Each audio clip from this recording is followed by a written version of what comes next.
Are you struggling with trying to set up your WordPress website?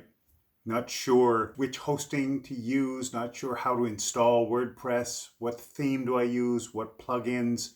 Today's video is an overview of how to get your website up and running so you can start putting content on the internet.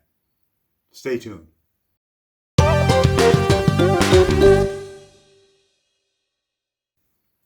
Hi everybody, Jeffrey here with MaxSite Web Solutions. Today we're looking at how to set up your website.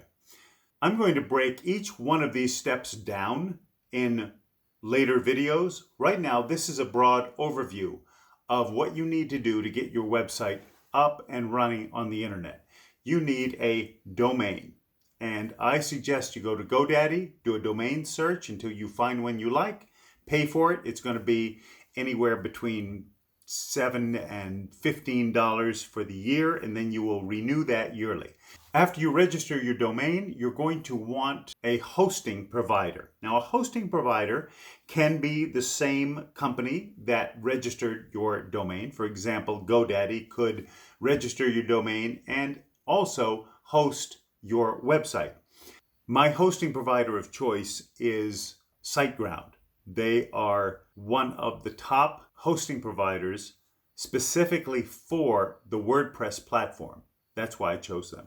And I have been very pleased and impressed with their customer service. That is a big deal when you're building and hosting and managing at least one website, if not multiple websites as I am, to have a hosting provider that provides 5-star concierge technical assistance and technical support. The next thing you're going to want to do after you've registered your domain, you have purchased a hosting provider, you've registered with a hosting provider, and again, those could be one and the same. You can register your domain with SiteGround and get your hosting environment with SiteGround as well.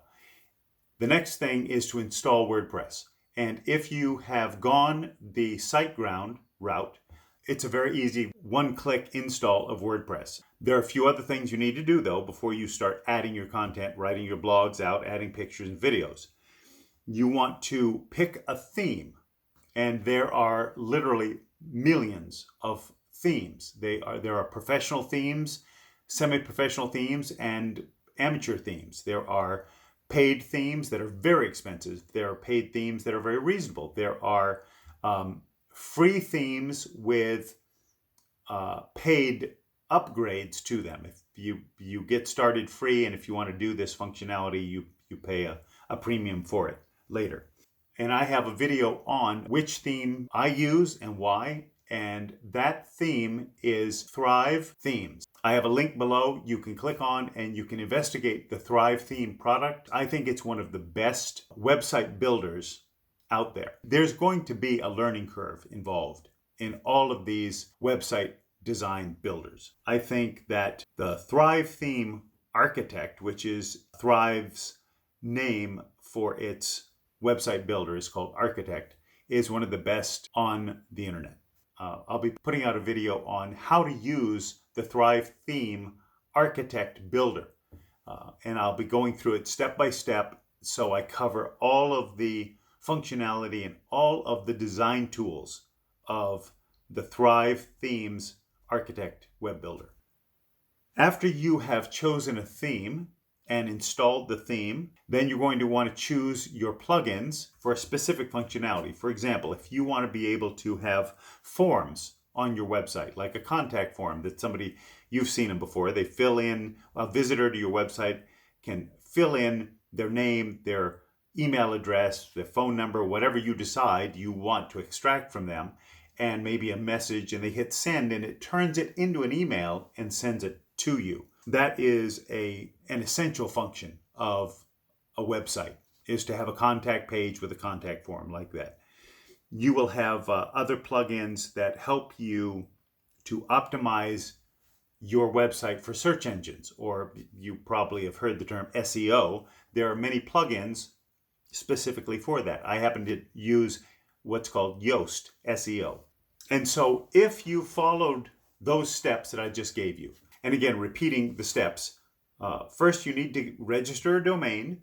Then you need to get web hosting where your website is going to live. You need to then install WordPress, if that's what you've chosen, on that hosting environment. Then you need to choose a theme and install a theme, and then pick your plugins and install your plugins. That's the broad overview. Look for videos breaking down and doing a deep dive into each of those components. So I hope this video was helpful for you. Again, just a broad overview of what it takes to get a WordPress website up and running before you start designing and configuring and putting content in.